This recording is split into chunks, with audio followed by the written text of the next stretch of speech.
नमस्कार, आप देख रहे हैं न्यूज 18। मैं हूं आपके साथ मेनका चौधरी। शाम के 7 बज रहे हैं। खबर दमदार की, चलिए करते हैं शुरुआत। सबसे पहले बात करेंगे वाराणसी से बड़ी खबर की। एनजीटी ने टेंट सिटी पर रोक लगाई है। बड़ी खबर वाराणसी से, अगली सुनवाई तक टेंट सिटी पर रोक लगाई गई है। केंद्र और राज्य के प्रदूषण अधिकारी तलब किए गए हैं। बीडीए के अधिकारियों को फटकार लगाई है। कछुआ सेंचुरी को डीनोटिफाइड करने पर सवाल खड़ा किया गया है। किस प्रक्रिया के तहत डीनोटिफाइड किया गया? एनजीटी ने यहां पर यह सवाल खड़ा किया है। 30 अक्टूबर को एनजीटी अगली सुनवाई करेगा। बीडीए के अधिकारियों को फटकार लगाई गई है।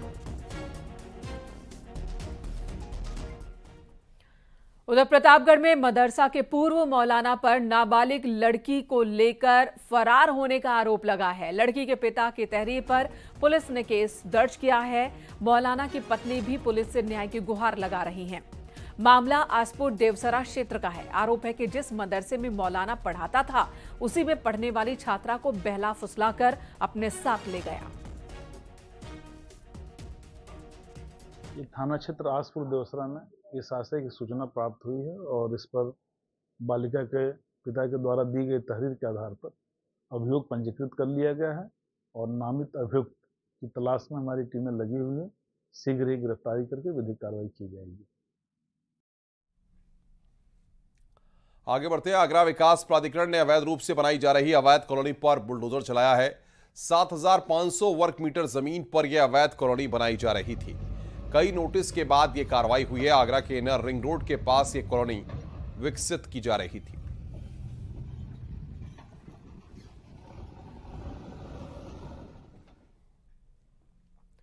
आजमगढ़ में डबल मर्डर केस में पुलिस ने बड़ी कार्रवाई की है। हत्या आरोपियों के घर पर बुलडोजर चला है। हत्या आरोपी का मकान जमींदोज किया गया। मंदिर के बगल में ही हत्या आरोपियों ने अवैध रूप से निर्माण किया था, प्रशासन की जमीन पर कब्जा कर। कल दुकान में घुसकर इन्होंने पिता और पुत्र की गोली मारकर हत्या की थी। गांव समाज की जमीन पर हत्यारोपी ने अवैध रूप से कब्जा कर मकान बनाया था। महाराजगंज थाना क्षेत्र के सरदाहा बाजार का ये मामला है।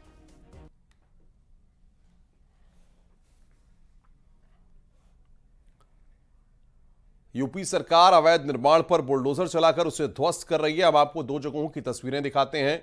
ये तस्वीरें अभी बुलंदशहर और फिरोजाबाद की आप देखेंगे, लेकिन ये अभी जो तस्वीर आप देख रहे हैं ये बुलंदशहर की है फिलहाल आपकी स्क्रीन पर, जहां पर बीडीए ने कार्रवाई की है। और ये दो तस्वीरें आ गई जिसका मैं जिक्र कर रहा था अभी।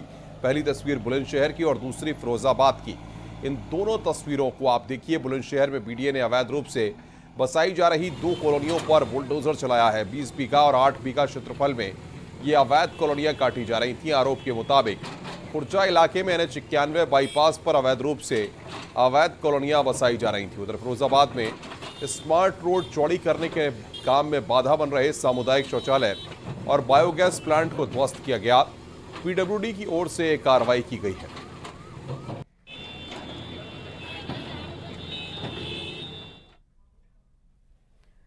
और खबर बरेली से, जहां पर दूसरे समुदाय के लड़कों पर एक लड़की से गैंगरेप का आरोप लगा है। भीड़ ने युवकों को पीटा। बरेली के नवाबगंज थाना क्षेत्र की एक युवती को बरेली घुमाने की बात कहकर गांव के ही दूसरे समुदाय के 2 लड़के अपने साथ ले गए थे। युवती के साथ इन्होंने इस वारदात को अंजाम दिया है। गांव वालों ने युवक को पकड़ा, पुलिस को सौंप दिया है। नवाबगंज थाना क्षेत्र का यह मामला है।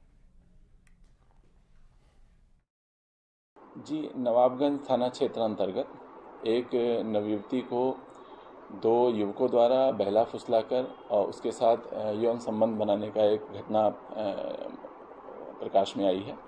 इसमें तत्काल तहरीर प्राप्त की गई है, मुकदमा पंजीकृत किया गया है सुसंगत धाराओं में और दोनों अभियुक्तों को गिरफ्तार कर लिया गया है और आवश्यक विधिक कार्रवाई प्रचलित है। खबर आगरा से है। फ्रांस की रहने वाली थी। विदेशी महिला की रेलिंग में गिरने से मौत हो गई। महिला तुर्की सुल्ताना के महल में पहुंची हुई थी। उसी दौरान लकड़ी की रेलिंग से गिरकर महिला की मौत हो गई।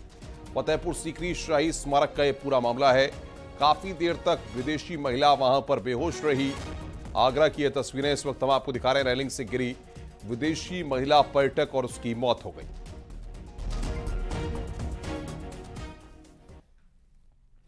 खबर कानपुर से, जहां प्रेमी युगल से मारपीट और प्रेमिका से गैंगरेप की वारदात को अंजाम देने वाले 4 आरोपियों में से 3 को पुलिस ने गिरफ्तार कर लिया। पुलिस चौथे की तलाश कर रही है, जल्द ही गिरफ्तारी का दावा कर रही है। 17 सितंबर को एक प्रेमी युगल के साथ लूट की नीयत से कुछ लोगों ने मारपीट की थी। विरोध करने पर आरोपियों ने युवती से गैंगरेप की वारदात को भी अंजाम दिया था।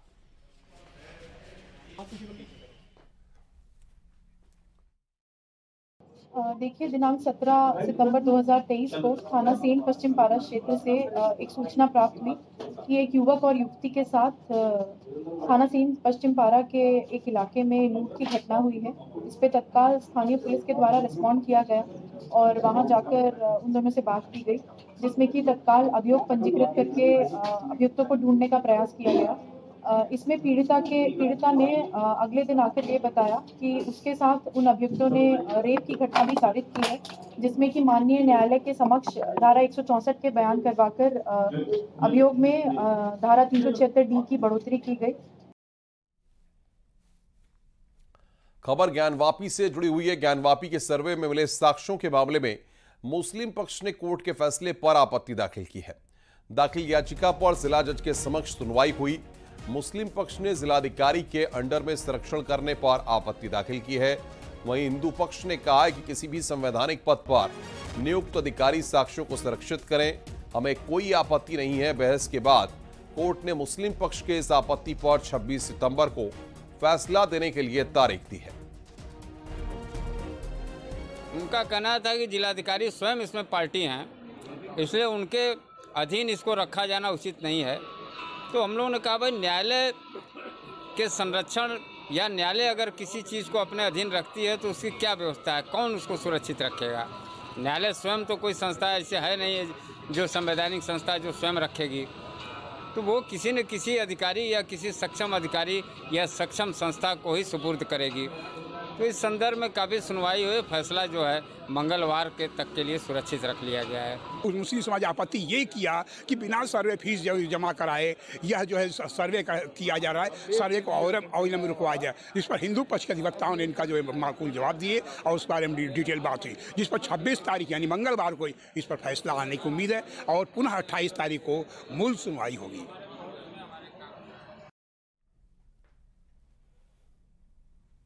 इधर पीलीभीत में बाघ का आतंक बढ़ता ही जा रहा है। आज बाघ ने एक ग्रामीण को अपना शिकार बना लिया। बताया जा रहा है कि ग्रामीण आज अपने दोस्त के साथ मछली पकड़ने के लिए जा रहा था। उसी दौरान बाघ ने जंगल से निकलकर ग्रामीण पर हमला किया, उसे अपने साथ खींचता हुआ जंगल की ओर लेकर गया। जंगल से ग्रामीण का शव बरामद कर लिया गया है। बाघ की दहशत पिछले कई दिनों से देखने को मिल रही थी, जिसकी वजह से प्राइमरी स्कूल भी बंद करना पड़ा। इस घटना के बाद से ही लोगों में वन विभाग के प्रति भी काफी गुस्सा है।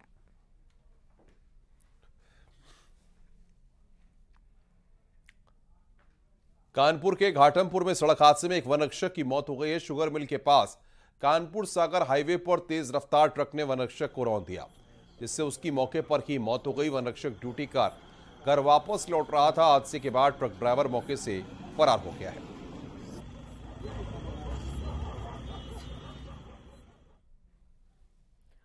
खबर फिरोजाबाद से, जहां पुलिस ने एक फर्जी एसआई को गिरफ्तार किया। बताया जा रहा कि फर्जी एसआई अपने साथी के साथ एक दुकानदार को धमकाने आया था। किसी तरह दुकानदार को शक हो गया तो उसने पुलिस को जानकारी दी। विवाद की जानकारी के बाद थाना दक्षिणी पुलिस पहुंची। पहले तो फर्जी एसआई को पुलिस ने झांसे में लेने की कोशिश की। फर्जी एसआई ने पुलिस को झांसे में लेने की कोशिश की और बाद में सवालों में उलझते ही उसकी पोल खुल गई। पूछताछ के बाद उसे जेल भेज दिया गया। उनके पास बीमा पॉलिसी के संदर्भ में गया था तो एक मुकदमा पंजीकृत किया गया था। उस मुकदमे की जब विवेचना प्रारंभ हुई और चेकिंग की जा रही तो उसी दौरान इन्हें पकड़ा गया है। इन पर सुसंगत धाराओं में अभियोग पंजीकृत कर लिया गया है और आवश्यक वैधानिक कार्रवाई कराई जा रही है। सर, पूछताछ में कुछ ऐसा पता लगा कि अभी एसएसआई के जो फर्जी हैं ये इससे पहले भी कोई एसएसआई बन के लोगों को ठगा या कुछ ऐसा किया? इससे पहले भी इसका इन्होंने दुरुपयोग किया है, धमकाने में लोगों को किया है। इनसे हम गहनता से पूछताछ कर रहे हैं। जो भी तथ्य हमें अभी तक प्राप्त हुए उसके बेसिस पर हम आगे की कार्रवाई भी करेंगे।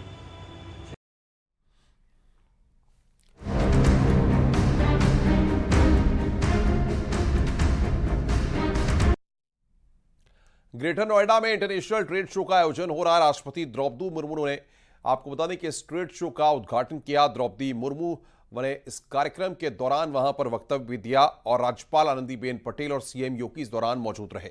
इस ट्रेड शो में हिस्सा लेने के लिए 400 इंटरनेशनल खरीदारों को न्योता दिया गया। साथ ही 300 ब्रांड 2000 एग्जीबिटर्स भी हिस्सा ले रहे हैं। इस ट्रेड शो में ओडीओपी एमएसएमई का खास ध्यान रखा गया। यह ट्रेड शो 25 सितंबर तक चलेगा। मुख्यमंत्री योगी आदित्यनाथ ने ट्रेड शो के दौरान कहा कि यह ट्रेड शो उद्यमियों को प्रेरणा देगा। उत्तर प्रदेश 6 साल से लगातार विकास की राह में तेजी से आगे बढ़ रहा है। ट्रेड शो उत्तर प्रदेश की क्षमता जानने का अवसर भी है।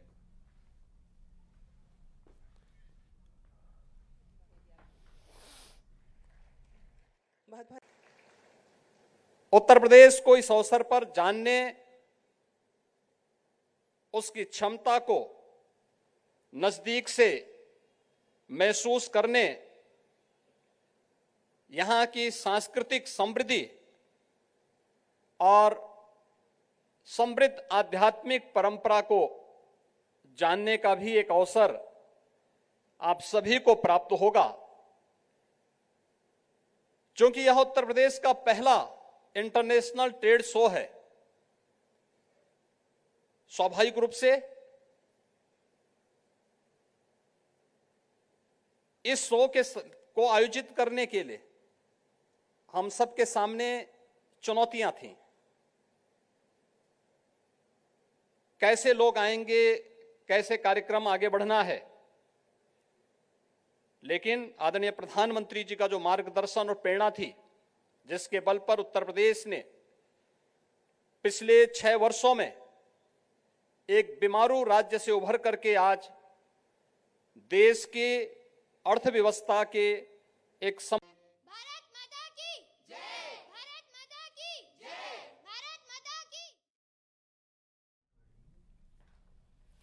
नोएडा इंटरनेशनल ट्रेड शो में यमुना अथॉरिटी में विकसित हो रहे अपैरल पार्क का भी मॉडल रखा गया।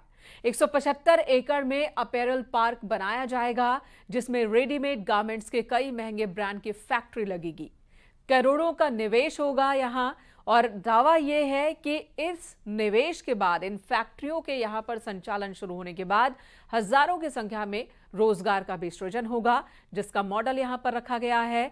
देखिए, योजनाबद्ध तरीके से अपैरल पार्क बनाया जाएगा।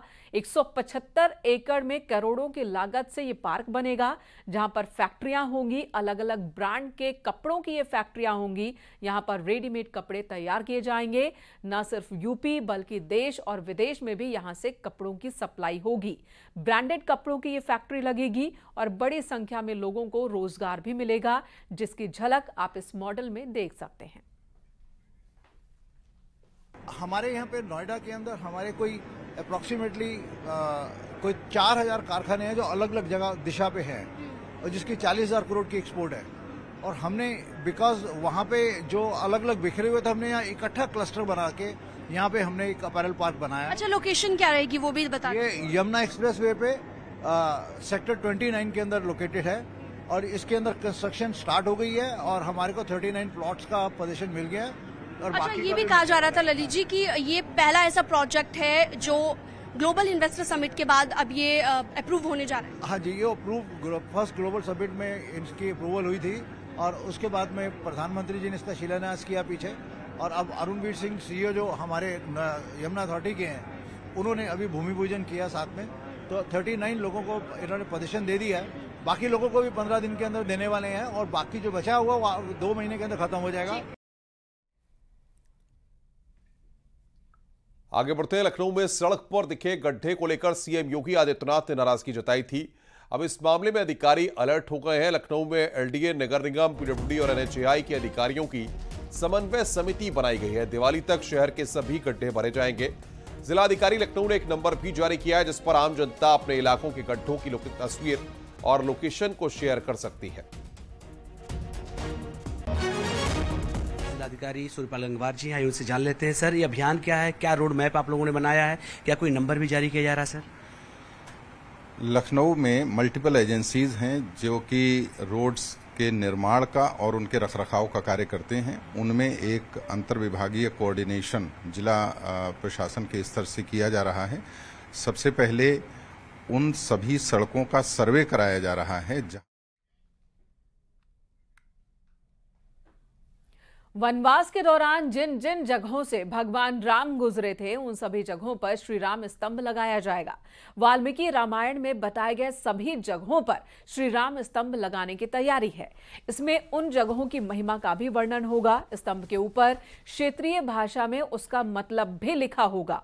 भगवान राम अयोध्या से रामेश्वरम तक वनवास के दौरान गए थे और इस दौरान जिन जिन जगहों का जिक्र है वाल्मीकि रामायण में उन सभी जगहों पर पत्थर के ये स्तंभ लगाए जाएंगे। 27 सितंबर को पहला स्तंभ जो मणि पर्वत पर लगाया जाना है वो अयोध्या पहुंच जाएगा।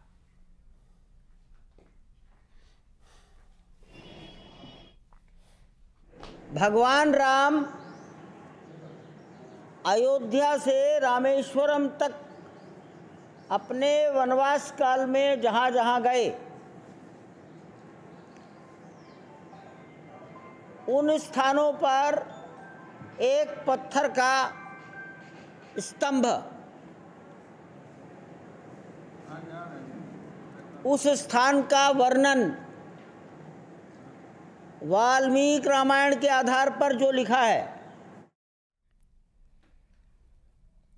रुक रहे हैं यहां पर एक ब्रेक के लिए। खबरों का सिलसिला जारी है।